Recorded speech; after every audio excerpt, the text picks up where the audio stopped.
Bonjour, bienvenue à notre discussion. Aujourd'hui, on explore une distinction qui est assez fine, mais vraiment importante, je trouve, tirée des notes qu'on a reçues. C'est la différence entre être pragmatique puis être cynique. On dirait qu'à première vue, les deux se ressemblent un peu, tu sais. Ils n'aiment pas trop l'idéalisme naïf. Fait que notre but, là, c'est de voir ce qui les sépare, pour vrai, au fond. Comment ça se fait qu'un arrive à bâtir, même s'il faut faire des compromis, alors que l'autre, risque plus de rester pris dans la méfiance, là. On plonge là-dedans. Oui, excellente question. Puis pour bien partir, faut définir le pragmatisme. Essentiellement, là, c'est mettre l'accent sur ce qui fonctionne, ce qui donne des résultats qu'on peut voir. Ça veut dire être flexible, être capable d'accepter des compromis pour avancer vers un but, sans nécessairement là, jeter ses valeurs par-dessus bord. Si on regarde la philosophie genre Peirce ou Dewey, il disait que la vérité d'une idée, tu la vois dans ses conséquences pratiques. OK. Donc, l'action puis le résultat concret, c'est ça qui prime.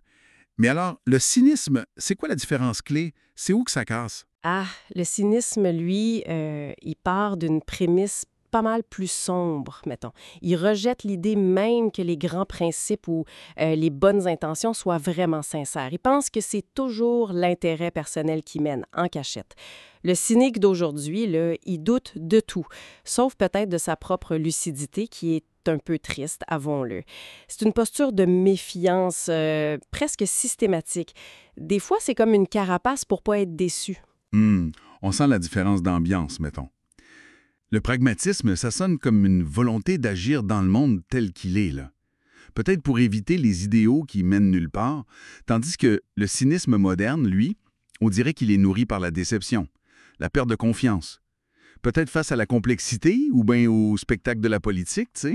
Puis ce qui est fascinant, c'est comment ça affecte l'action concrète. Le pragmatisme, ça évalue, ça s'adapte, ça négocie. Ça cherche des solutions qui tiennent la route, même si elles ne sont pas parfaites. Pensez à Nelson Mandela. Il a montré un pragmatisme politique incroyable. Il a fait des compromis vraiment difficiles, mais c'était toujours pour servir une vision morale claire, un but de réconciliation. Ça, c'est clair pour l'action pragmatique. Mais le cynisme, lui, comment il agit au jour le jour? Ça ressemble à quoi à part juste critiquer? Souvent, ça passe par l'ironie qui pique, la suspicion envers n'importe quelle initiative, là, que ça vienne du gouvernement, des compagnies ou même des citoyens qui s'organisent. Ça peut mener à se retirer, à se sentir impuissant ou des fois à faire des gestes symboliques qui visent pas vraiment le changement. Une genre de critique pour la forme. Le gros risque, c'est l'inertie. On fait juste plus rien. Puis j'imagine que la ligne n'est pas toujours super claire, hein? On entend souvent dire qu'à force de faire des compromis, de jouer le jeu, on finit par s'user puis devenir cynique. C'est là que ça devient tricky, hein? Absolument. C'est vraiment le point de bascule possible. Quand les compromis s'accumulent puis qu'on a l'impression de s'éloigner de notre but de départ. Quand on sent qu'on fait juste participer à un système qu'au fond, on n'approuve pas pantoute, le pragmatisme peut glisser. La fatigue, les échecs qui se répètent, ça peut miner la volonté de chercher des solutions constructives. Puis l'inverse existe aussi, là. Un cynisme de façade qui cache une sorte de pragmatisme un peu résigné. Au final, c'est quoi les conséquences pour une personne puis pour la société en général? Être capable de faire une différence. La résilience, on a fait quelque chose, tu sais. Le cynisme, ça protège peut-être de la déception, de la trahison, c'est vrai, mais ça isole. Puis ça peut mener à un sentiment de vide, que rien n'a de sens. Collectivement, l'impact est encore plus frappant. Le pragmatisme, même s'il avance lentement, il permet des progrès sociaux, politiques, alors que le cynisme généralisé, ça gruge la confiance, la base du lien social, ça décourage les gens de s'impliquer et, à long terme, ça peut fragiliser la démocratie parce qu'on ne croit plus en action collective.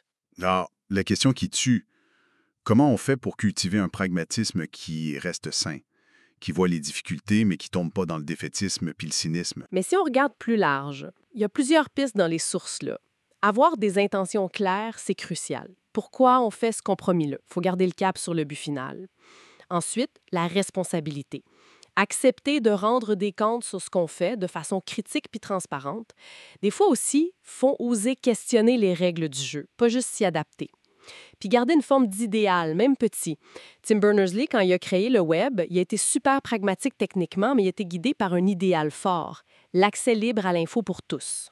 En résumé donc, même si le pragmatisme puis le cynisme partagent un regard assez lucide sur les imperfections du monde, le premier essaie de naviguer là-dedans pour construire ou améliorer quelque chose, alors que le second a plus tendance à conclure que ça sert à rien, puis à se réfugier dans une distance critique. Tout à fait. Puis ça nous laisse avec une question importante pour la suite, je pense, surtout aujourd'hui. Comment on peut encourager cette approche pragmatique, constructive, cet agir intelligent là, qui balance réalisme puis vision dans nos sociétés, surtout dans nos échanges en ligne qui sont souvent pleins de sarcasme? Comment on fait pour garder un esprit critique aiguisé sans tomber dans le cynisme? Puis comment on apprend ça, même aux plus jeunes, à naviguer cette tension-là?